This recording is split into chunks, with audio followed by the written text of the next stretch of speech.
Boy Scouting is a 105-year-old organization based on leadership properties and camping. There's a very rich history behind the Boy Scouts of America and how it evolved to what it is today. Boy Scouting started February 8th, 1910 with William D. Boyce, when he incorporated Boy Scouts under the laws of the District of Columbia. The first official meeting was held at the White House, addressed by President William Taft in 1911. Skipping ahead to 1915, the National Office, which is used to train the Scouters, was established. 57 merit badge pamphlets were made, and the Order of the Arrow was founded. What exactly is the Order of the Arrow, Jackson? We'll cover that in a little bit, Jesse.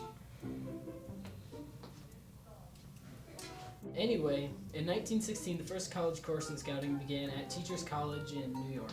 And now, the war years, the Boy Scouts sold Liberty bonds amounting to more than $355 million. Don't forget that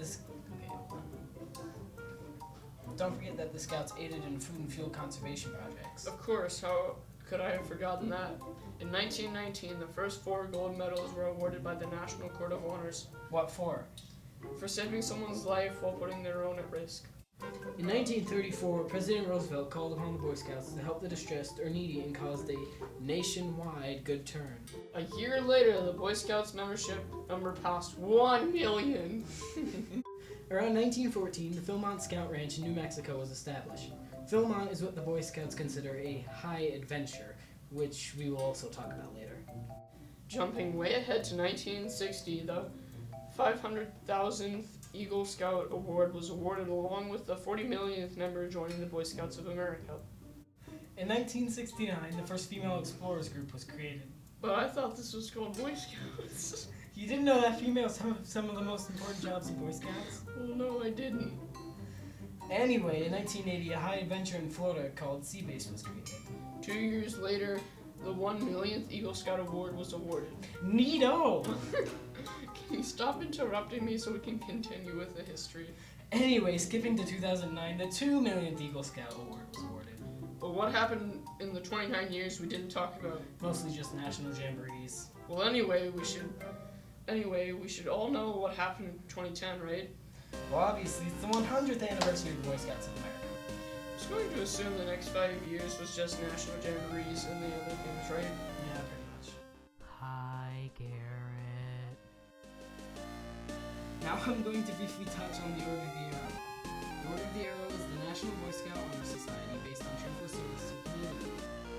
This year was the 100th anniversary of the Order of the Arrow, which was also the year of which I got elected into the Order of the Arrow. Unfortunately, I can't go into detail of what actually happens at these types of events, but Jesse can tell you the requirements. To be eligible to be elected into the Order of the Arrow, you have to have 15 nights of camping, including 1 long-term camp out. You also have to be first class or above. Then comes the hard part, being elected by your peers. Sweet tea. Once you get the Arrow of Light in Cub Scouts, you can join a Boy Scout troop. The first rank you achieve is the rank of Scout, which shows if you know what the Scout Oath and Law are and how to properly do the Scout sign. The next rank is Tenderfoot, which demonstrates your physical ability and knowledge on first aid, how to pack and dress for a campout, and how to properly handle the American flag. The next rank is Second Class, which deals with the Leave No Trace principle, knife, axe, and saw safety, how to plan a menu and gear for a campout, and first aid. Next is the First Class rank, which deals with more leadership, planning, and attending campouts, and explaining how to be good in your community and troop. The Star rank deals heavily with leadership and merit badge earning. You also have to show that you live the Scout Oath and Law. The Life rank also deals with merit badges, but is more heavily focused on the leadership of the younger members in the troop. Rev up those fryers.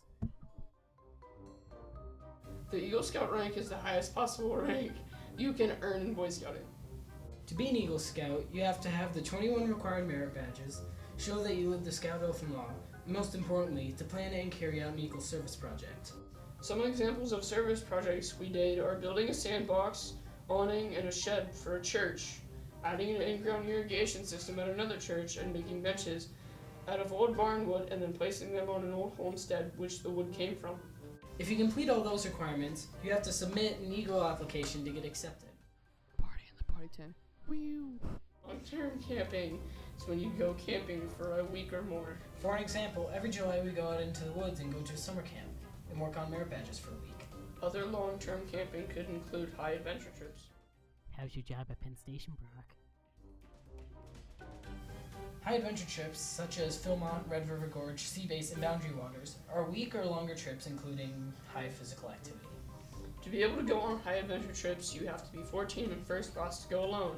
Otherwise, you can go with a parent.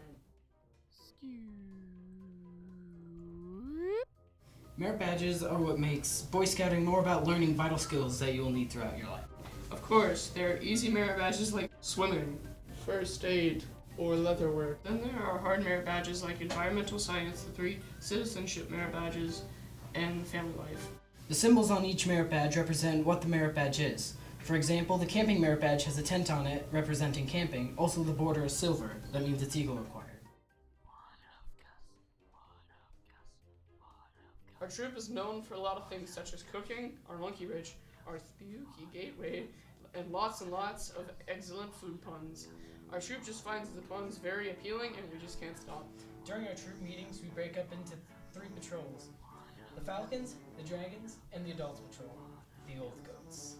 Oh, you think we're kidding? Well, I'm not. Was that a pun?